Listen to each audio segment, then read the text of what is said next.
Welcome, this is Derek Felsk at the State of Hockey News. It has been a very busy day across the state of hockey. News that Darcy Kuemper has signed a 2-year deal worth $1.25 million per season.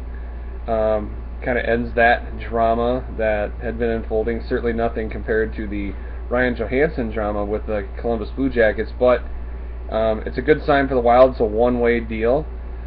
Which will likely mean that he will remain on the roster, since they probably did not want to pay him $1.25 million to play in Iowa.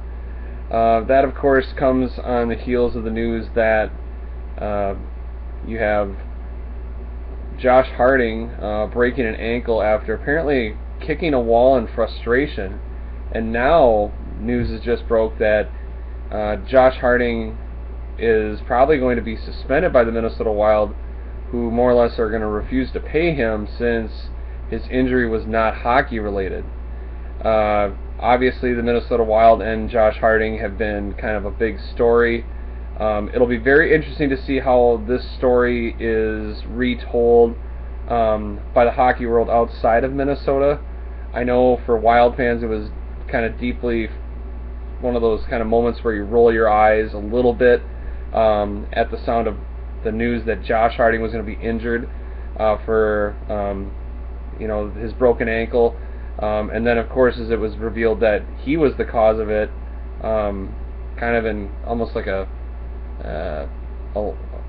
lapse of kind of judgment in kicking the wall.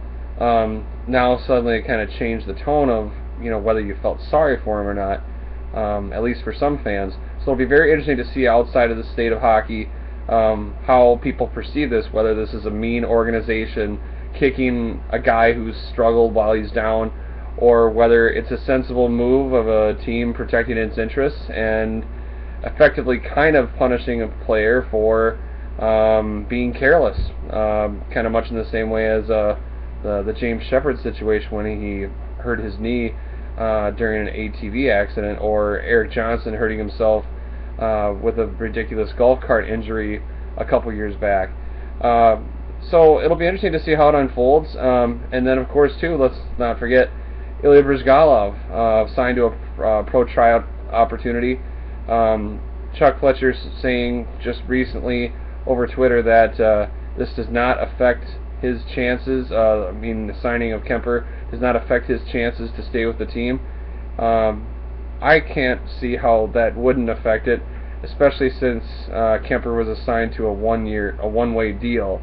If he had been signed to a two-way deal, then you could say, yeah, it's an open race for whoever's going to be the backup or potentially the number one goalie, especially with Nicholas Backstrom's injury history.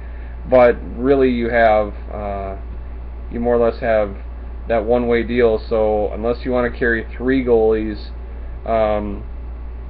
I just don't see it happening. But at least on the outside they're saying it's a fair race, so we'll kind of see how that plays out once training camp begins. Either way, it's a very interesting and almost bizarre start to Wild training camp, and it should be fun to watch it all unfold.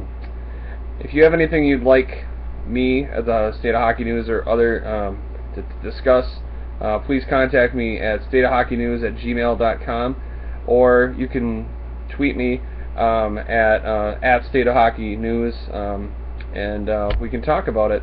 So, signing off for the night. Like I said, it'll be interesting to see how this all plays out. This is Derek Felska, signing off.